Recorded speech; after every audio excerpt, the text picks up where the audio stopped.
He's infamous for promoting ego lifting in the gym, and he recently released his shocking full day of eating, where essentially he just ate Cinnamon Toast Crunch, 2 liters of chocolate milk, 2 liters of milk. We know his diet is complete nonsense garbage, but is his training also horribly wrong?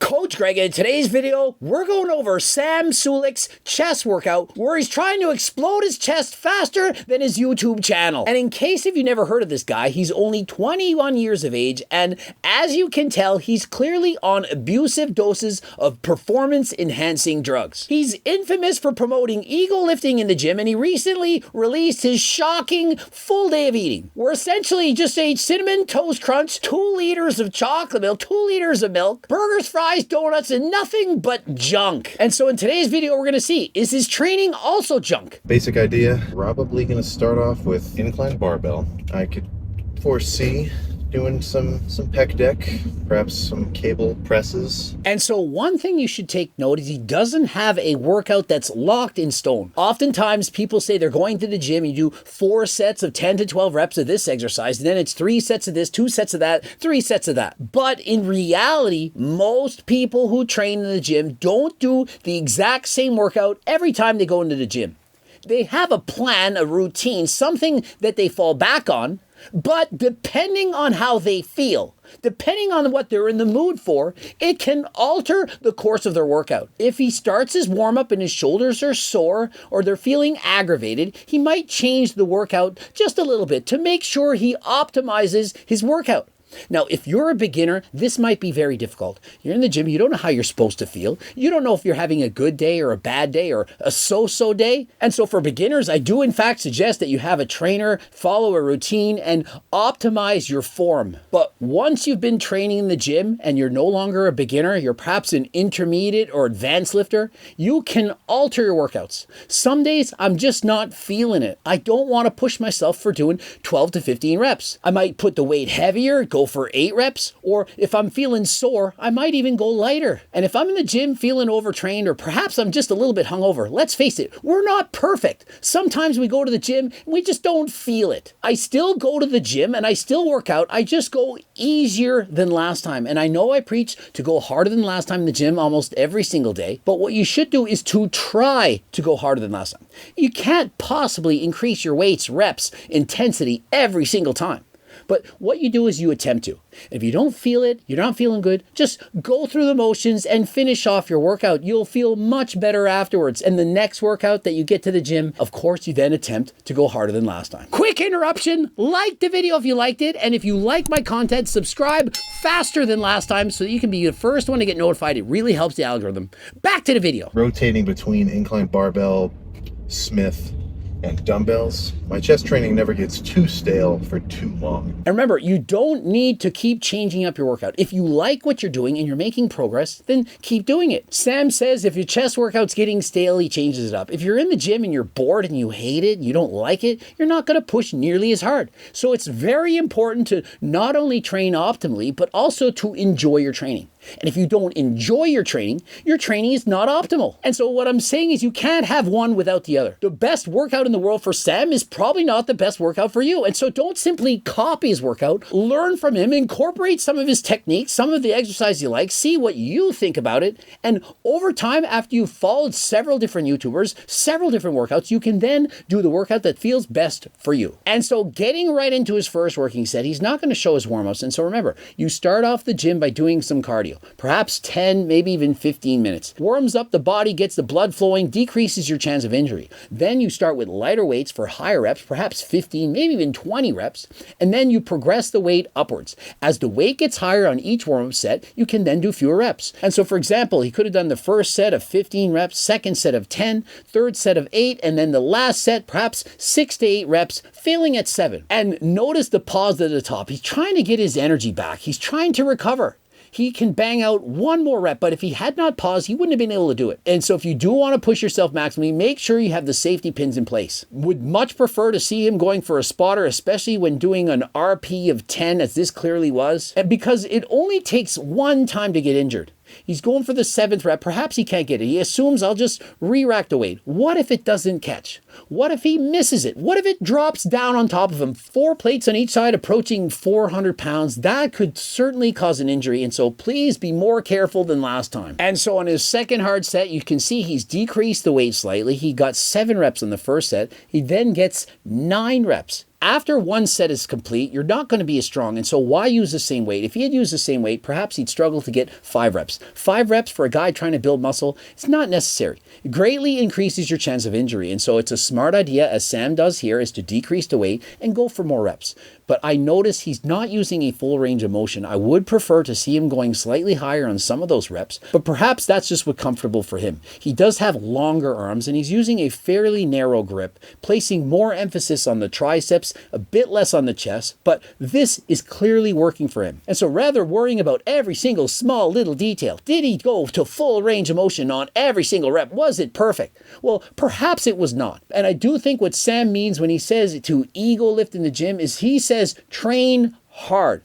By ego lifting, I don't think he means to use sloppy technique and to use more weight than he can handle. Clearly, he's strong enough. He's not doing a 1 rep max. He's getting 7 and 9 reps. That is not too low to properly work the muscles, and so it's not as dangerous as it looks. But as you can see, these reps are RP of 10 and he doesn't have a spotter. And the safety racks are very low. And so I would prefer, if he did keep safety in mind, if the safety racks were a little bit higher, if he had a spotter, and if he perhaps made sure 100% certainty that he was not going to have to bail out on the lift. From the rear, you can clearly see that his head is coming off the bench as he approaches the bar, and his head is going back as he lowers the bar. This technique is common in some people, even in powerlifting competitions. Their heads come off the bench, they watch the bar touch the chest, and then as they press the weight up, the chest comes back down to the bench again. My personal opinion for me is I like to arch my back and keep my head planted into the pads. That is how I like to lift. And so Sam, that is not how he likes to lift. People vary in their flexibility, their range of motion, and how they like to perform the exercise. And so as I watch him do this, although it's different from me, I see nothing wrong with this. He's properly able to engage the chest and squeeze the muscle and fully contract at the top. And so regardless if his head is leaning forward, away from the bench, or back into the bench, it's not affecting his ability to grow his chest. And so you can see he was unable to lock the weight on the last rep, and so that is known as a partial rep, and he was able to re-rack the weight by simply twisting his wrist forward. But remember, this is in fact dangerous. It is risky. When you're training to failure, doing partial reps and so on, very smart to please use a spotter. And following this, you see he reduces the weight to 3 plates a side, and he goes for partial range of motion. He even pauses one of the reps. And so what he's doing is mixing up his training. He's using advanced training techniques to get the most complete workout possible. And considering he's only 21 years of age, I do believe most of his followers are probably younger lifters, teenagers, people in their early 20s. And for most of you, probably at beginner or intermediate levels of lifting. And so please do not copy this. You don't need to use advanced lifting techniques unless you are, of course, advanced. And remember, Sam knows what he's doing. He's been training for years, and I can tell he's highly educated. I could see the way he was speaking, explaining things as he's driving the car, and so you can see he knows what he's talking about. But if you're a beginner and you're watching this, please don't copy this. And so on his next set, you can see partial range of motion in his thinking speed. He's trying to use explosive force. He's trying to lift the weight up and down as fast as humanly possible. The faster you lift the weight, the more reps you can get. If you take your time doing slow and controlled movements, you're not going to get as many reps. It doesn't mean you won't build as much muscle, but sometimes you just want to set a PR. You just want to have fun in the gym. aka ego lifting. And so as long as you're doing it safely, I see nothing wrong with it. And so he's not using a full range of motion. He's getting a lot of speed reps in, but notice at the end, he pauses and he does another rep, pauses yet again, and again completes another rep. And even at that point, when he knows he can't get another rep, he still tries to get one more partial. And one thing you might be noticing and wondering why I'm not talking about this is, why is he not lowering the bar to his chest? But remember when I stated we all have various levels of flexibility? Perhaps it would hurt his shoulders. Not everyone can lower the bar that far. It's not comfortable. It could in fact do damage to his shoulders. And so rather than thinking you have to touch your chest on every single rep, just do what's comfortable.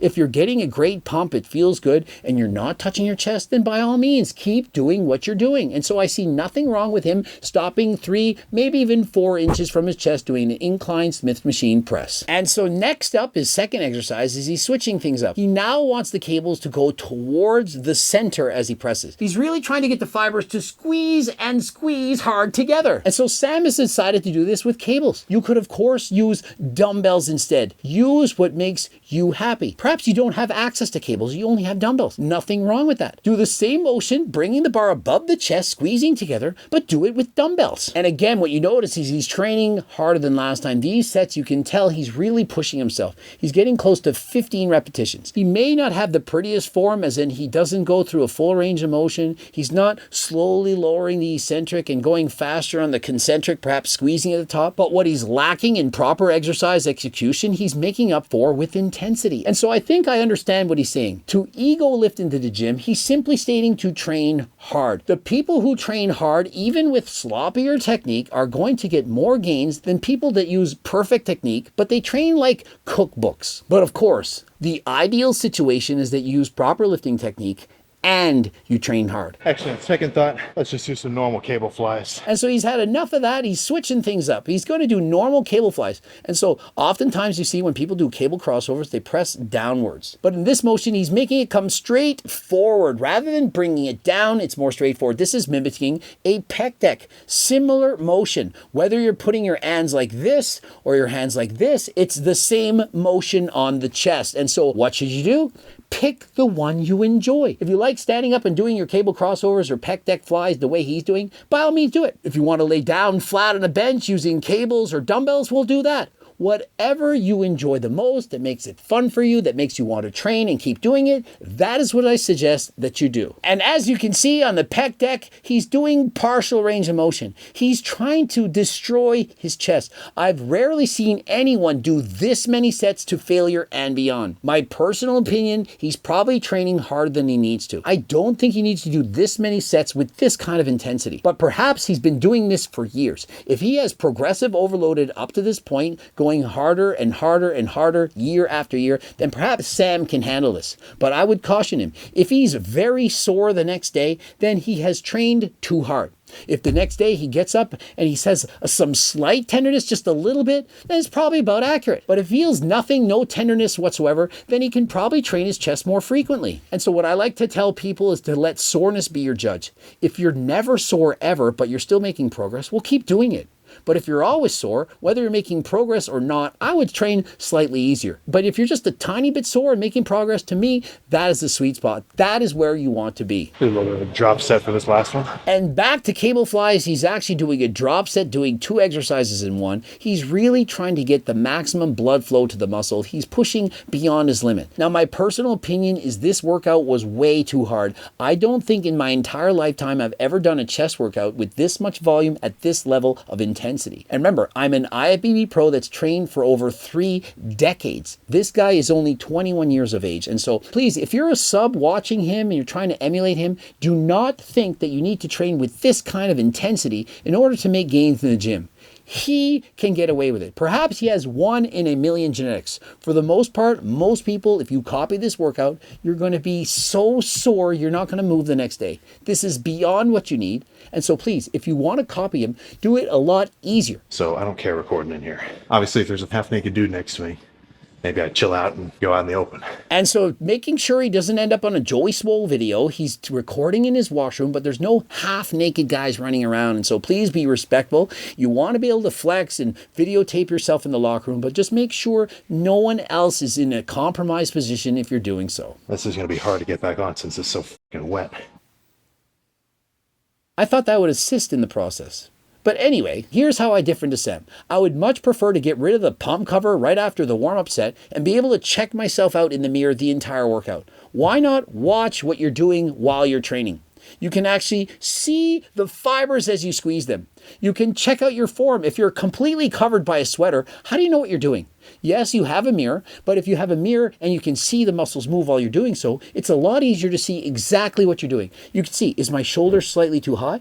Am I elevated too high on the right? Am I squeezing my left chest harder than my right? And so my advice is to actually train where you can see the muscles as you're training them. And I don't mean to take your shirt off, but if you are in fact wearing a tank top, I do believe that is a better way to train. And if you're cooler in the gym, you'll be able to put out more power. If you're sweating profusely, overheated, it's a lot harder to put out as much force as if you're cool. Just think of it. When they set world records for the marathon, they never do so in hot environments. They're not going to run as fast when it's 90 degrees Celsius in comparison when it's 70. That's a decently freaky most muscular. And so I think he's putting it lightly, a decently freaky most muscular. This guy is 21 years of age. Now remember, we just watched him eat that crazy full day of eating, but look his conditioning. And so don't think you can copy his diet of 5,000 plus calories and that you have to bulk harder than last time to put on muscle. Does Sam look fat to you? He looks as he's close to 10% body fat, and so for him, he can consume this many calories. And because he's only 21 years of age, he's getting away with eating an unhealthy diet. Not to mention, he's doing year-round cardio. Unlike many lifters who don't do their cardio, especially when they're bulking, Sam believes in the importance of doing his cardio, not only for helping him to look lean, but also for his heart and to be proactive with his health. Obviously, some of the decisions he's made to do with his body, they're not the healthiest ones.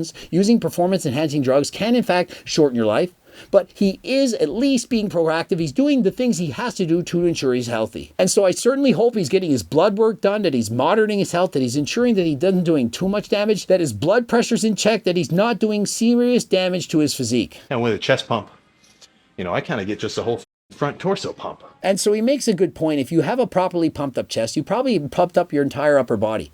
You're doing your triceps, you're obviously training the delts, and even with the cables, he's working on his biceps. And so everything is pumped. From below his chest to the top of his shoulder, he looks absolutely ridiculous. Look at the width of the clavicles and the fullness of his shoulders, that along with massive overflowing chest. The guy looks absolutely phenomenal, and he has a six-pack. And so despite the fact that he's eating a shitty diet and that he promotes ego lifting in the gym, I do believe that he just simply wants people to train hard. I'm excited to see how he does in a bodybuilding competition. I certainly think the sky's the limit. He seems destined to get an IFBB Pro card, but it should not be a race. Don't try to get one faster than last time. Take your time. Do so in as healthy a way as humanly possible. And so if you are in fact doing your workouts and doing your cardio as well at the same time, the two supplements I most recommend would be Acti Builder and GO2 Max. This to help you build muscle, this to give you more energy, cardiovascular endurance, allow you to push harder than last time. Interested in these or any of the supplements in my company, don't forget to enter code Greg to save 10% off. Click the link in the description. And so let me know in the comment section, what do you think about Sam doing this many sets at this level of difficulty? Is he in fact overtraining? Is he training too hard? Please let me know what you think. Subscribe, click the bell button, comment to boost the algorithm, like the video if you liked it. Don't forget to watch one of the two bloops over there. And of course, as always, the cookbooks, the training books, the coaching plans by me and my team, the Circle diet book, the Harder Than Last Time clothing line. Please click the link in the description, code Greg 10% off. And until next time, I am out.